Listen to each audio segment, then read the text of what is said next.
12 દૂ 24 કલાક આપણને આવતા થયા ને, તોય ટ્રેનમાં છેલ્લે છેલ્લે કંટાળી ગયા કે હવે ક્યારે હરિદ્વાર આવે.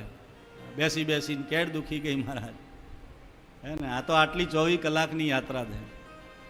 આવી તો કેટલી યાત્રા કરતાં કરતાં આવ્યા છીએ. આ સાધન બદલાય છે. હું કોક વાર રિક્ષામાં બેસવા મળે ને, કોક દાડો લક્ઝરીમાં ને, કોક દાડો ટ્રેનમાં ને, કોક દાડો પ્લેનમાં. આ સાધન સારું મળ્યું છે. હું ભલે પ્રેમથી નહીં તો કંટાળીને છેલ્લે ભગવાનને કહેજો કે ભગવાન હવે તું તારા ધામમાં લઈ જા. આત્મદેવને એવું જ થયું. હમ મહારાજે ફળ આપ્યું, કહ્યું કે તારી પત્નીને ખવડાવજે. ધુંધુલીને ફળ આપ્યું. ધુંધુલી તર્કવાળી હતી, એણીએ ના પાડી. બાજુમાં પાડોશણ આવી, એણીએ કીધું કે તારા પતિ પ્રેમથી લાવ્યા છે, કોઈ મહાત્માનો પ્રસાદ છે, લઈ લે. ના મહારાજ, હવે આટલી ઉંમરે હું પાછી સગર્ભા થાઉં, હે, અને સગર્ભા સ્ત્રીઓને કેટલી તકલીફ પડે, કેટલી પીડા થાય, બાળકનું લાલન પોષણ કરવું, આ બધું મારે ઝંઝટમાં પડવું. પોતાની બેનને વાત કરી. બેને કીધું કે મારે ગર્ભ છે, તું ગર્ભનું નાટક કર, સ્વાંગ કર, મારો દીકરો તને આપી દઈશ. તારી પાસે ઘણું બધું ધન છે, તું મને ધન આપજે, હું મારા પતિને સમજાવી દઈશ. આ બધા કથાથી પરિચિત છો. પછી બંને એ જ કર્યું. પણ પરીક્ષા માટે પેલું ફળ હતું ને, એ ગાયને ખવડાવ્યું. અને ભગવાનની પ્રસાદીનું ફળ હતું. એટલે ભગવાનની કૃપાથી આત્મદેવને ત્યાં ગાયના કુખે પ્રસવ થયો ગોકર્ણ મહારાજનો. બોલો શ્રી ગોકર્ણ મહારાજ કી, શ્રીમદ ભાગવત મહાપુરાણ કી. અને ધુંધુલીએ પોતાના બેનનો દીકરો જે લીધો અને કહ્યું કે મારે કુખેથી જન્મ્યો છે, એનું નામ ધુંધુકારી રાખ્યું. અને ગોકર્ણ મહાજ્ઞાની થયા, ધુંધુકારી મહાખલ થયો, વ્યભિચારી થયો, ગણિકાઓ સાથે ફરવા લાગ્યો, અનેક પ્રકારના પાપો કરવા લાગ્યો. રાત્રે મોડો આવે. એક દિવસ આત્મદેવે કહ્યું, દીકરા આટલો મોડો તું આવે છે, આપણે બ્રાહ્મણ છીએ, આ ઘર પ્રમાણે શોભે નહીં. એ જેમ તેમ પિતાને બોલવા લાગ્યો. આત્મદેવ દુઃખી થયા. એકવાર આત્મદેવ ખૂણામાં બેઠા બેઠા રડતા હતા. દીકરો નહોતો ત્યારે રડતા હતા, અને અત્યારે થયો પાછા રડ્યા. પણ પેલો નાનો દીકરો હતો ને ગોકર્ણ, એ બહુ જ્ઞાની હતો, સમજુ હતો. એને કીધું, પિતાજી કેમ રડો છો? તમે ચિંતા કેમ કરો છો? ચિંતા ચિત્તા સમાનાસ્તિ.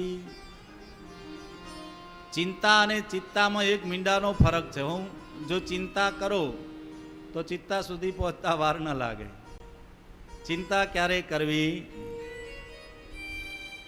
ફીકર ફીકર સબ કરે, ફીકર સબ કા પીર, ફીકર કી જો ફાકી કરે, ઉસકા નામ ફકીર.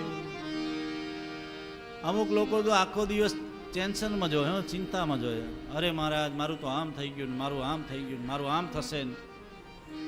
યાદ કરો, ભગવાનના ભક્ત થયા પછી ચિંતા કરવાની જરૂર નથી.